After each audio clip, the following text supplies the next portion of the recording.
École Wise Leadership avec l'apôtre Joseph. La première année que Dieu m'a amené à la foi, j'ai entendu la voix, achète une Bible. Et c'est la voix d'ailleurs qui est ma foi. Ça, je dis, mais comment Dieu peut me parler comme ça? De façon claire, nette. Et quand j'ai acheté la Bible, j'ai commencé à lire. C'est comme si on faisait un balayage de ma vie. C'était un balayage. La toute première année, quand je suis parti et je faisais le 3e cycle. Quand je prends des livres, je suis parti rentrer dans de grandes librairies, vastes vraiment. J'ai trouvé toutes sortes de livres qu'on ne trouve pas ici. J'achetais des livres, je lisais, j'étais passionné de recherche. Il y avait beaucoup de fausses doctrines, des trucs d'ésotérisme, des trucs de Kabbale, de foi Baha'i, des trucs de sciences chrétiennes, des trucs de toutes sortes, des tas de choses. Je lisais la Bible. Heureusement que j'avais possédé pratiquement, j'ai lu le Nouveau Testament en vitesse, Ancien Testament, je lisais que la Bible avant de tomber sur ces livres. Mais qu'est-ce que Dieu m'a poussé à faire? Quand je suis en train de lire les livres, au départ, je ne savais pas que c'est des mauvais livres. Comme la parole s'infiltrait dans mon cœur, parce que j'avais déjà lu la Bible, quand je lis quelque chose, je me rends compte que ça ne correspond pas à ce que la Bible a dit. Et je me souviens de l'avoir acheté une Bible. Quand je suis parti voir une sœur catholique qui me disait tout le temps, quand j'étais jeune, universitaire, jusqu'à la maîtrise. C'est là, après la maîtrise, que Dieu m'a parlé.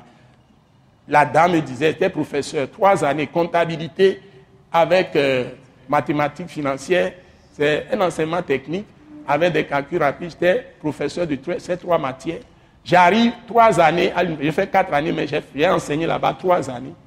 Depuis la 2e année jusqu'à la 4e année. Chaque fois que j'arrive, je dépose ma moto Yamaha, la dame me dit, c'est une sœur directrice, dit, Monsieur Agbemehin, si vous lisez la Bible, vous serez intelligent. Je souriais, puisque j'étais déjà major dans mes études. On ne me dépasse pas. Donc, ça ne me disait rien. Et c'est le jour où j'ai entendu, achète une Bible. Quand j'ai acheté la Bible, elle est la première personne, je suis parti voir, mais comment je vais lire la Bible? D'abord, je dis, où est-ce que je vais trouver une Bible? Parce que je me souviens que mes parents m'avaient mis en garde contre des fausses doctrines. Mes parents, au moins, ils étaient idolâtres, mais ils savaient ça. Les chrétiens ne savent pas. Donc, parce que dans le village, tous ceux qui se sont mis dedans, quand les féticheurs, les sorciers les ont tentés, beaucoup sont devenus des fous ou des folles. Donc, ils savent que ça, ce n'est pas sérieux. Donc, ce n'est pas la lettre qui donne la puissance, c'est l'esprit. Amen.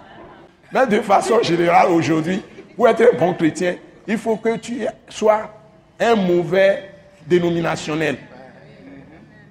C'est-à-dire que tu n'avales pas seulement ce qu'on te dit dans ta dénomination, tu lis la Bible toi-même, tu connais la vérité.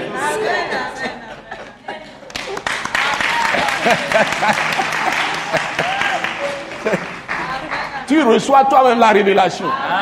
Et tu produis le fruit de l'esprit. Ce message de l'apôtre Joseph Kodouak-Bemehin vous est présenté par le mouvement de réveil d'évangélisation Action toute âme pour Christ international, Attaque internationale. Pour plus d'informations et pour écouter d'autres puissants messages, merci de nous contacter au numéro indicatif 228 90 04 46 70 ou de visiter le site web atacinternational.org. Soyez bénis en Jésus-Christ.